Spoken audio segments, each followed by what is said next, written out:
10 రోజుల కుండపోత వర్షానికి సాంబయ్య పూరి గుడిసె కూలిపోయింది. ప్రాణాలు కాపాడుకోవడానికి సాంబయ్య, గౌరీ, ముసలి తల్లి సీతమ్మలు ఊరి చివర ఉన్న ఒక మర్రి చెట్టు కింద తలదాచుకున్నారు. చలిగాలికి సీతమ్మ తీవ్రంగా వణుకుతోంది. ఒరే సాంబయ్య, నా వల్ల కావడం లేదురా నాయనా.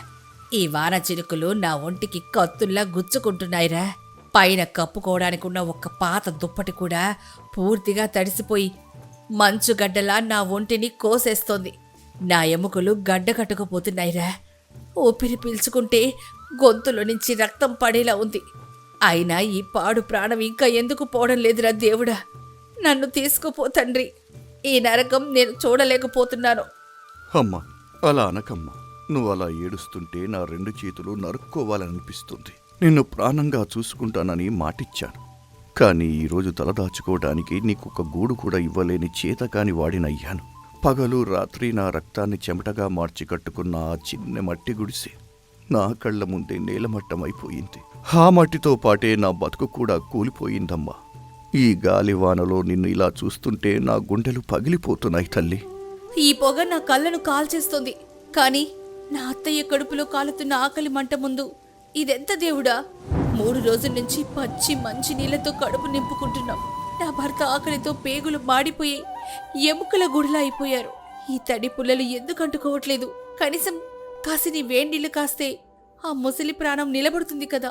ఈ దరిద్రపు పొదకి ఈ వాన ఇంకొక శాపంగా మారింది. ఏవండి, మీరు మగాళ్ళు. మీరే ఇలా కన్నీరు కారిస్తే అత్తయ్యకు ధైర్యం ఎవరు చెప్తారు? ఈ లోకల్లో పేదోడికి కష్టాలు కాక సిరి సంపదలొస్తాయా? అధైర్యపడకండి.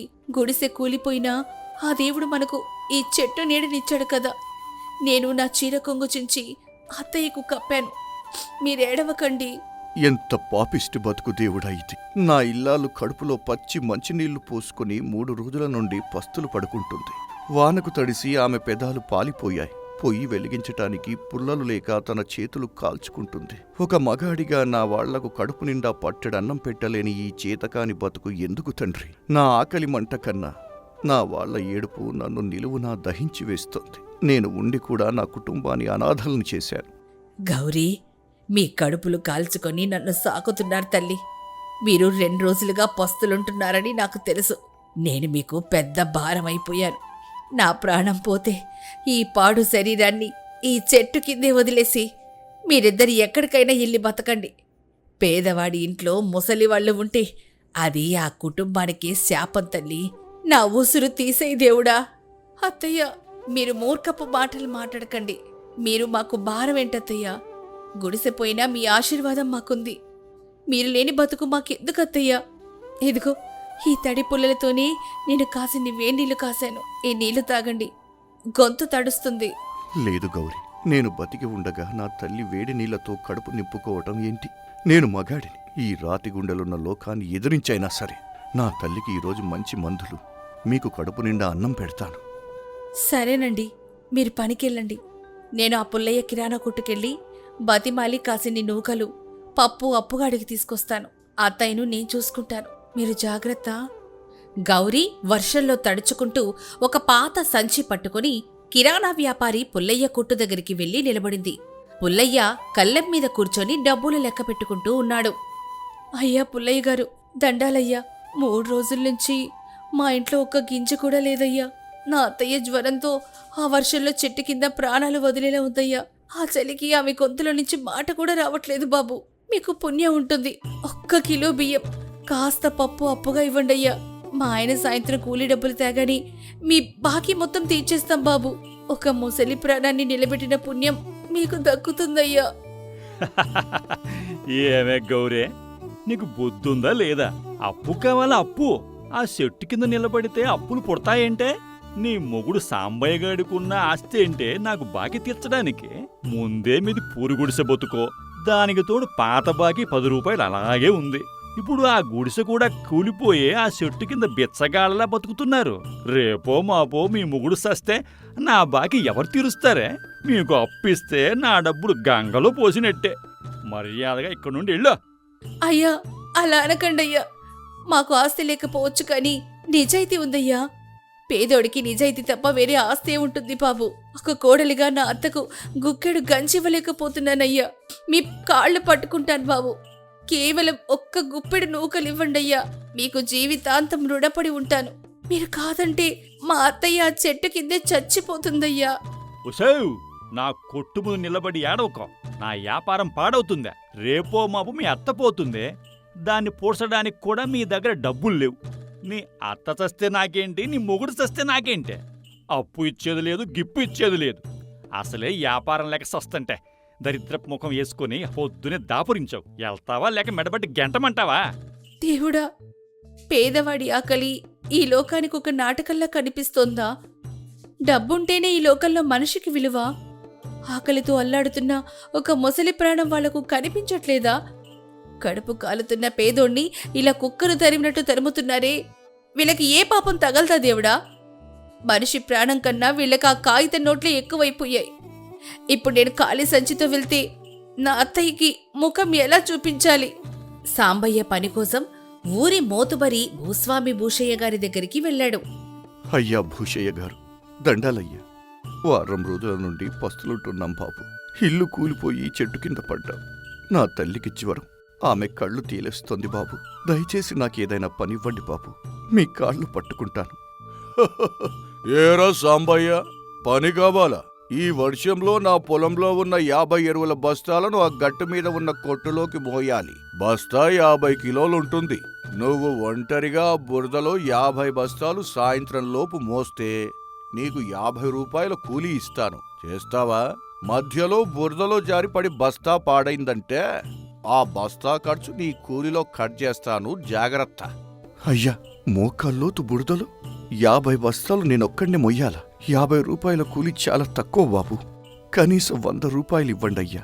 నా తల్లికి మందులు కొనుక్కోవాలి. నా భార్య 3 రోజుల నుండి పస్తులుందయ్యా. ఇస్తే 50 రూపాయలే ఇస్తాను. నీ దరిద్రం నాకు చెప్పకు. ఇష్టమైతే చెయ్యి, లేదంటే ఆ చెట్టు కిందకి వెళ్ళి నీ పెళ్ళాం పక్కన పడుకొని ఏడువో. నా పొలం దాటి బయటకు వెళ్ళముందా? సరే బాబు, నా ఆకలి కన్నా మీరే గొప్పవాళ్ళు. నేను మోస్తా. సాంబయ్య ఆకలితో నీరసిస్తున్నా మోకాళ్లలోతు బురదలో ఒక్కో బస్తా వీపు మీద వేసుకొని మోస్తున్నాడు. పాదాలు రాళ్లకు గీసుకుపోయి రక్తం కారుతోంది. భరించు సాంబయ్య, భరించు. ఈ బస్తా బరువు నీ తల్లి ఆకలి కంటే పెద్దది కాదురా. ఈ నరకపు నొప్పి నీ భార్య పడుతున్న కష్టం కంటే ఎక్కువ కాదురా. ఇదిగో, ఈ మొదటి బస్తా నా తల్లి ఆకలి తీర్చటం కోసం. ఈ 5వ బస్తా నా భార్య కన్నీళ్లు తుడవటం కోసం. నా వెన్నుపూసలు విరిగిపోతున్నా సరే నేను ఆగకూడదు. కళ్ళు చీకట్లు కమ్ముకుంటున్నాయి. నన్ను నిలబెట్టు దేవుడా. నా కాళ్లకు సత్తువ ఇవ్వు తండ్రి. ఈ 50 రూపాయలు వస్తే ఈ రాత్రికి నా తల్లి ప్రాణం నిలబడుతోంది. నా భార్య మొహంలో చిరునవ్వును చూస్తాను.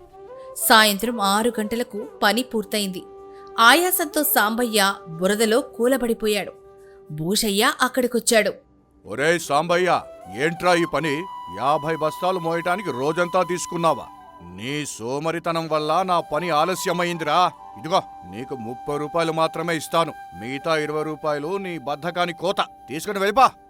అయ్యా, నన్ను నిలువున చంపకండి బాబు.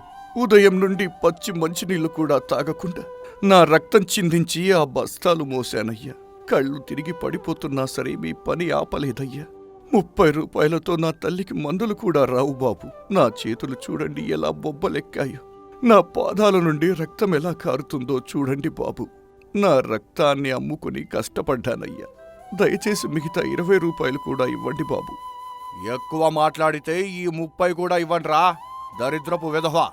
నా కాళ్ళు పట్టుకుని బస్తాలు పాడు చేస్తావా? ఇచ్చిన ముష్టి తీసుకుని వెళ్ళిపోయికనుండే. ఆ దేవుడు కూడా తనని వెక్కిరిస్తున్నాడని ఏడుస్తూ ఆ 30 రూపాయలతో బియ్యం మందులు తీసుకుని చీకటి పడేసరికి చెట్టు దగ్గరికి చేరుకున్నాడు సాంబయ్య. గౌరి ఆ బియ్యంతో వానలో పడుతూ లేస్తూ గంజి కాసింది.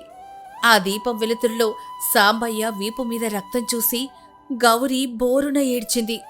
ఏవండి, ఏంటండి గాయాలు? వీపంతా చర్మం ఊడిపోయి రక్తపు చారికలు కడుతోంది. మా ఆకలి తీర్చడానికి మీ రక్తాన్ని దారపోసారా? దేవుడా, మమ్మల్ని ఎందుకు ఇంతలా హింసిస్తున్నావు తండ్రి? మేమెవరికి ఏం ద్రోహం చేశాం? అత్తయ్య, చూడండి మీ కొడుకు పడుతున్న కష్టం.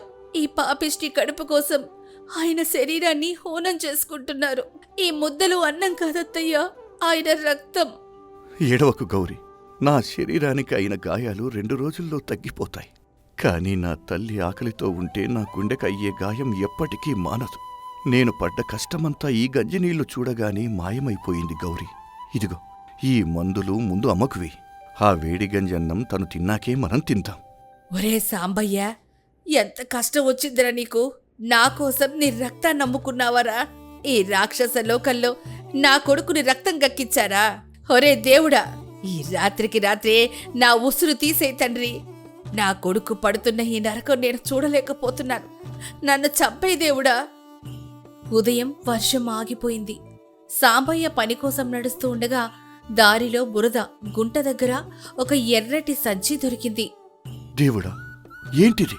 ఇంత డబ్బు, ఇంత బంగారమా? ఇదంతా నా దగ్గర ఉంటే నా కష్టాలన్నీ తీరిపోయినట్టే కదా. నా తల్లికి మంచి వైద్యం చేయించవచ్చు, పట్టుచీర కొనివ్వచ్చు, నా భార్యకు తలదాచుకోవడానికి ఒక మంచి ఇల్లు కట్టించివ్వచ్చు, ఆమె చేతులకు బంగారు గాజులు వెయ్యవచ్చు. నా కళ్ల ముందు నన్ను తన్ని నా పుల్లయ్య భూషయ్యల ముందు నేను కూడా తలెత్తుకొని తిరగొచ్చు. ఛీ, బుద్ధిహీనుడా! ఎంతటి పాపిష్టి ఆలోచన వచ్చిందిరా నీకు? ఆకలితో చచ్చిపోయినా పరుల సొమ్ము ఆశించవద్దు అని నా ఇల్లాలు నాకు ఎప్పుడూ చెబుతుంది కదా. ఇది ఏ ఆడబిడ్డ పెళ్లి కోసమో దాచుకున్న సొమ్మో ఏమో. ఆ తండ్రి ఇప్పుడు ఎంతలా కుమిలిపోతూ ఏడుస్తున్నాడు. వాళ్ల కన్నీళ్లతో కట్టిన ఇంట్లో నేను ఎలా ప్రశాంతంగా బతకగలను? ఆ ఆపదలో ఉన్న తండ్రి కన్నీళ్లు నా ఇంటికి పునాదులు కాకూడదు. ఆకలితో పేగులు మాడిన నా నిజాయితీని నేను అమ్ముకోను. సాంబయ్య ఆ సంచిని తీసుకుని రచ్చబండ దగ్గరికి వెళ్ళాడు. అక్కడ ఊరి సర్పంచ్ ధర్మయ్య తన కూతురి నగలుపోయాయని తీవ్రంగా ఏడుస్తున్నాడు. పక్కనే భూషయ్య, పుల్లయ్య ఉన్నారు. అయ్యో దేవుడా, నా కూతురు పెళ్లి కోసం తెచ్చిన నగలు, డబ్బు ఎక్కడో పోగొట్టుకున్నాను. ఏ దొంగ చేతిలో పడ్డాయో. నా పరువు ఊరంతా పోయింది. నా కూతురు పెళ్లి ఎలా చెయ్యాలి దేవుడా? నా పరువు గంగలో కలిసిపోయిందే. పోతే పోయాయిలేవయ్యా ధర్మయ్య. ఈ ఊళ్ళో సగం మంది దొంగలే.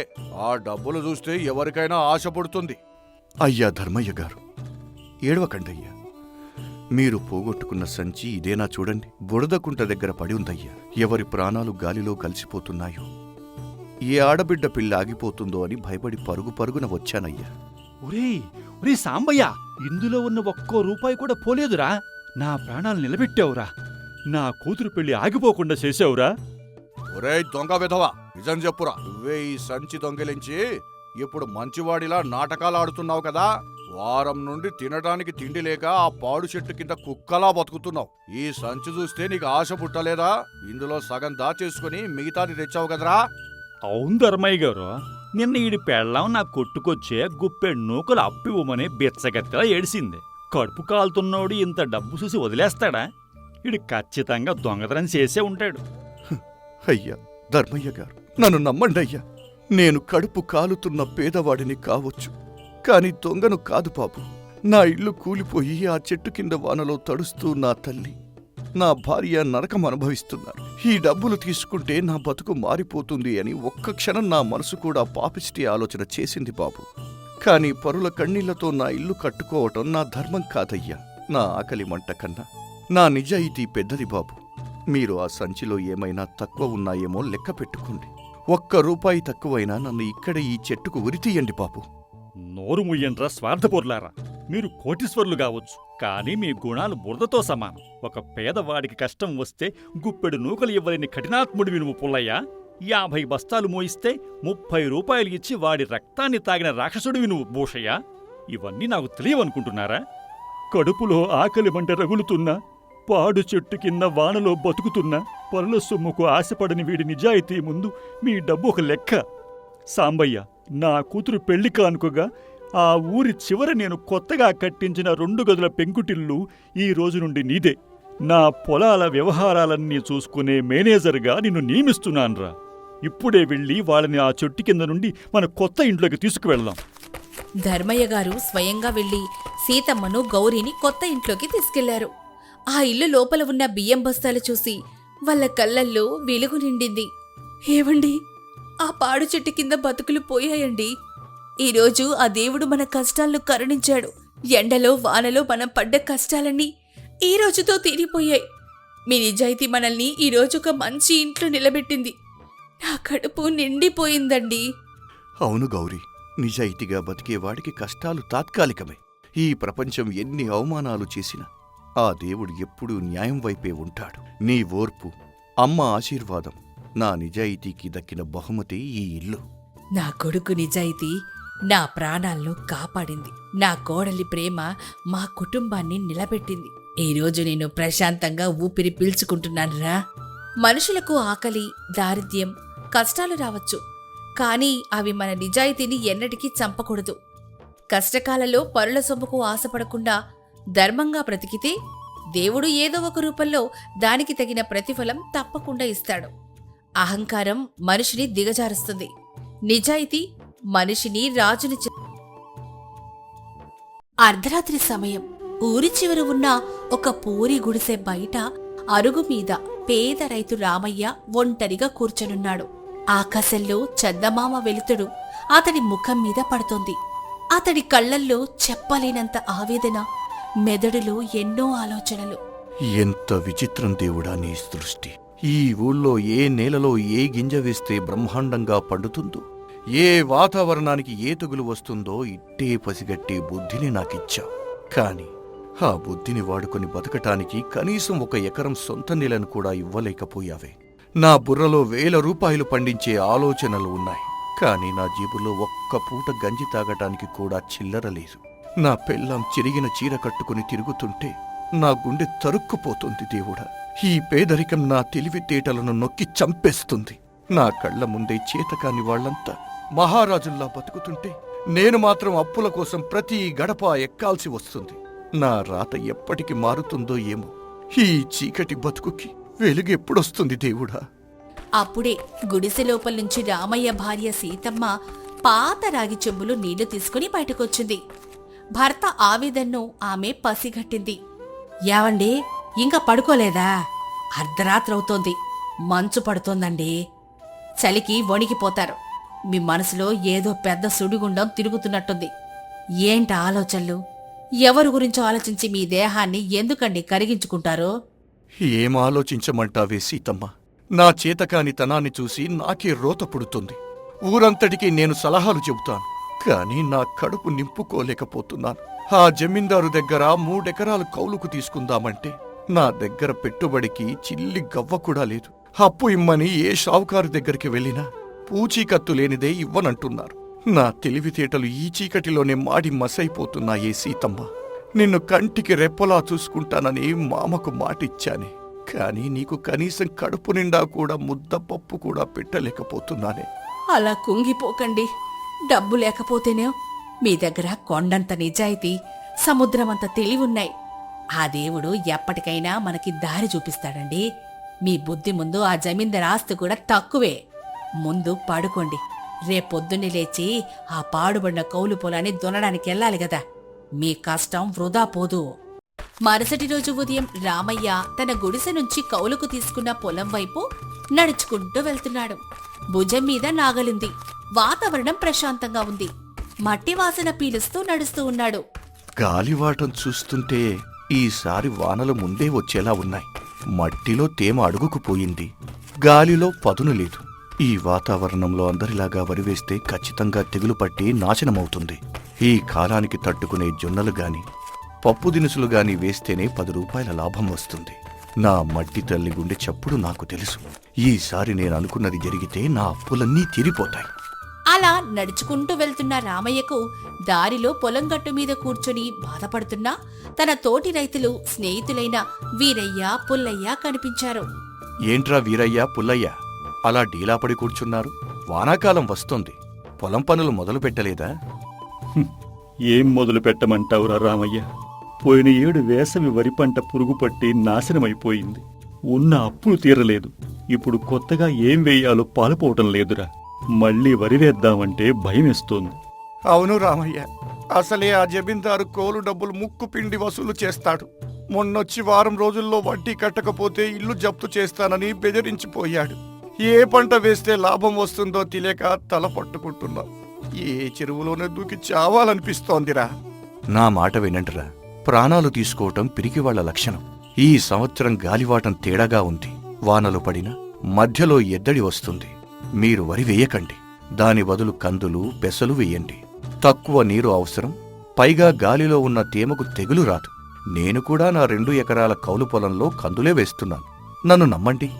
ఏంట్రా రామయ్య నువ్వు చెప్పేది? తరతరాలుగా వానాకాలంలో వరి వేయడమే కదా మన ఆచారం. నువ్వేదో కొత్తగా కందులు వేయమంటున్నావు. రేపొద్దున పంట పండకపోతే మా ఉసురు నీకు తగులుతుందిరా. మా బతుకులు రోడ్డున పడతాయిరా. అలా అనకురా పుల్లయ్య. రామయ్యకు ఈ మట్టి గుణం మనకంటే బాగా తెలుసు. వాడు ఎప్పుడూ తప్పుడు సలహా ఇవ్వనే ఇవ్వడు. రామయ్య, నేను నీ మాట నమ్మి ఈసారి కందులే వేస్తాన్రా. సచ్చినా బతికినా నీ మాట మీదే నిలబడతాను. రామయ్య చిరునవ్వు నవ్వి తన పొలానికి వెళ్ళిపోయాడు. 3 నెలలు గడిచాయి. పగటి సమయం. రామయ్య చెప్పినట్లే వానలు మధ్యలో ఆగిపోయాయి. ఎండలు మండిపోయాయి. ఊర్లో వరి వేసిన వాళ్ళందరి పంటలు కూడా ఎండిపోయి తెగులు పట్టి నాశనమయ్యాయి. రైతులంతా కన్నీరు మున్నీరుగా ఏడుస్తున్నారు. కాని రామయ్య, వీరయ్య వేసిన కంది పంట మాత్రం బ్రహ్మాండంగా పండి ఏపుగా పెరిగి చేతికొచ్చింది. ఊరి జనాలు ముక్కున వేలేసుకుంటున్నారు. రామయ్య భార్య సీతమ్మ చేను దగ్గర పనిచేస్తూ ఉండగా ఊరి మహిళ లక్ష్మమ్మ అక్కడికొచ్చింది. ఏమే సీతమ్మ, నీ మొగుడికి నిజంగానే చేతబడి విద్య ఏమైనా తెలుసా ఏంటే? ఊరంతా వరివేసి ఏడుస్తుంటే మీ ఆయన తెలివిగా కందులేసి బంగారాన్ని పండించాడు. మీ పంట చూస్తుంటే 2 కళ్ళు చాలడం లేదే. ఊళ్ళో ఎవరి నోట విన్నా మీ మొగుడి పేరే వినిపిస్తోంది. నా మొగుడికి శాతబడి రాదు లక్ష్మమ్మ, కాని మట్టితో మాట్లాడే విద్య బాగా తెలుసు. వాతావరణాన్ని బట్టి ఏ పంట వేయాలో ఆయన బుర్రకు తట్టినంతగా ఈ ఊళ్ళో ఎవ్వరికి తట్టదు. ఆయన కష్టం తెలివి 2 కలిస్తేనే ఈ మట్టి బంగారం పండుతుంది. ఈ పంటతో మా దరిద్రం వదిలిపోతుంది. అదే ఊరిలో అత్యంత గర్వాంధుడైన భూస్వామి జమీందారు గజపతి వరండాలో కూర్చొని కోపంతో రగిలిపోతున్నాడు. 100 ఎకరాలున్న గజపతి వరి పంట మొత్తం నాశనమై అతడి నమ్మకస్తుడైన బంటు సాంబా అక్కడే నిలబడున్నాడు. ఏంట్రా సాంబయ్య ఇది? 100 ఎకరాలు ఉన్న నా పంట కాలి బూడిదైపోయింది. కాని నా దగ్గరే కౌలుకు తీసుకుని నా దయా దాక్షణ్యాల మీద బతికే రామయ్యగాడి చేనులో మాత్రం కందులు కళకళలాడుతున్నాయట. వాడు నన్ను మించిపోవడమా? తరతరాలుగా ఈ ఊరిని ఏలుతున్న నాకంటే ఆ గుడిసెలో పడుకునే దరిద్రుడు ఎక్కువ లాభం సంపాదించడమా? నా కాళ్ళ దగ్గర పడి ఉండే పురుగు నాకంటే ఎత్తుకు ఎదుగుతాడా? అయ్యా గజపతి గారు, వాడు చాలా తెలివైన వాడయ్యా. ఏ గాలికి ఏ పంట వేయాలో వాడికి బాగా తెలుసు. ఈసారి వాడికి వచ్చిన లాభంతో వాడి కౌలు అప్పంతా తీరిపోతుంది. రేపొద్దున సొంతంగా వాడు పొలం కొనుక్కున్నా ఆశ్చర్యపోనక్కర్లేదు. వాడిని ఇలాగే వదిలేస్తే ఊళ్ళో మీకంటే వాడికే మర్యాద పెరుగుతుందయ్యా. జనాలు వాడి చుట్టూ చేరుతారు. వాడికి ఆ అవకాశం రాకూడదు సాంబా. వాడి పంట రేపు పొద్దున వాడి చేతికి వెళ్ళకూడదు. ఈ రాత్రికి రాత్రే వాడు చేను పక్కన ఉన్న పెద్ద కాలువగట్టును తెగ్గొట్టండి. ఆ వరద నీరంతా వెళ్లి వాడి కంది చేనును ముంచెత్తాలి. తెల్లారేసరికి వాడి పంట బురదలో కలిసిపోవాలి. ఆ బురదలోని వాడు కూడా కలిసిపోవాలి. వాడి తెలివితేటలు, వాడి కష్టం నా ముందు మోకరిల్లాలి. వెళ్ళు, వెంటనే ఆ పని ముగించు. సాంబా క్రూరంగా నవ్వి అక్కడి నుంచి వెళ్ళిపోయాడు. మరుసటి రోజు ఉదయం రామయ్య ఆనందంగా పంటను కోయడానికి కొడవలు తీసుకుని చేనుకెళ్లాడు. కాని అక్కడ దృశ్యం చూసి అతడి గుండె ఆగిపోయినంత పనైంది. కాలువగట్టు తెగిపోయి చేనంతా వరద నీటిలో మునిగిపోయింది. కంది మొక్కలన్నీ బురదలో కూరుకుపోయి కుళ్ళిపోయాయి. దేవుడా, ఎంత పని చేశావయ్యా! రేపు చేతికొస్తుందనుకున్న పంటను రాత్రికి రాత్రి బురద పాలు చేశావా? వానలు లేవు కదా, ఈ కాలువగట్టు ఎలా తెగింది? ఇది ఖచ్చితంగా ఆ గజపతిగాడి పనే.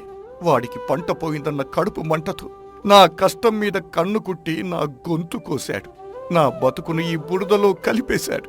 నా బురద నా పంటకే కాదు దేవుడా, నా బతుక్కి కూడా పూశావు.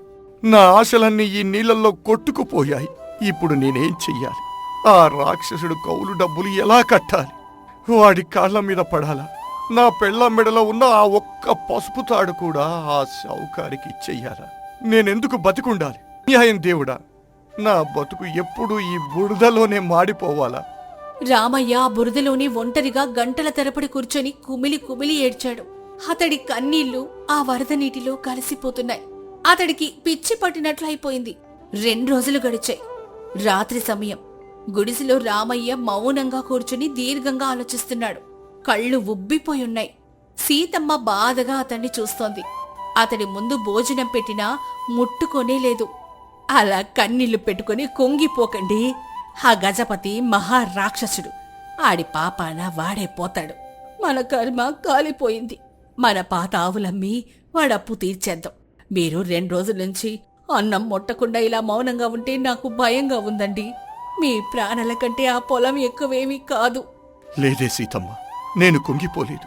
నేను ఏడ్చింది నా పంట పోయిందని కాదు, ఒక తోటి మనిషి నా కడుపు కొట్టాడని. గజపతి నా పంటను ముంచేశాడు, కాని నా మెదడును ముంచలేడు కదా. వాడు తెగ్గొట్టిన కాలువ నీటి వల్ల నా పొలమంతా ఇప్పుడు విపరీతమైన బురదగా, తడిగా మారిపోయింది.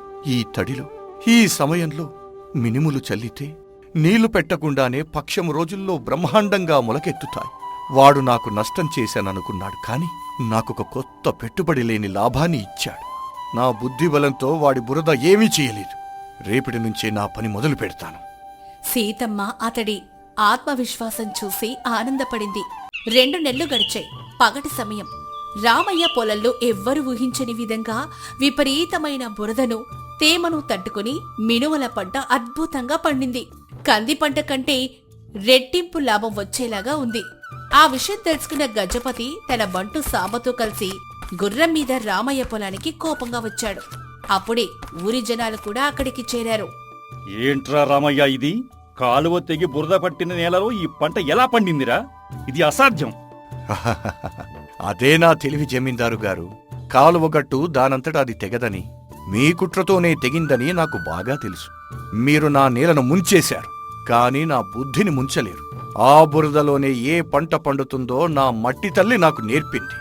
ఒకరి ఎదుగుదలను చూసి ఏడ్చేవాడు ఎప్పటికీ బాగుపడడయ్యా. మీరు నా గొంతు కొయ్యాలనుకున్నారు, కాని ఆ దేవుడు నా చేతికి కత్తి ఇచ్చాడు. మీ కౌలు డబ్బులు మీ ముఖాన కొట్టి నా సొంత పొలం కొనుక్కునేలా చేశాడు. ఇక మీదట నా ముందు మీ అహంకారం పనిచెయ్యదు. గజపతి అహం దెబ్బతిని అవమాన భారంతో తలదించుకున్నాడు. ఊరి జనాలు అతన్ని చీదరించుకున్నారు. అప్పుడే గ్రామ పెద్ద కొండలరావు అక్కడికొచ్చాడు.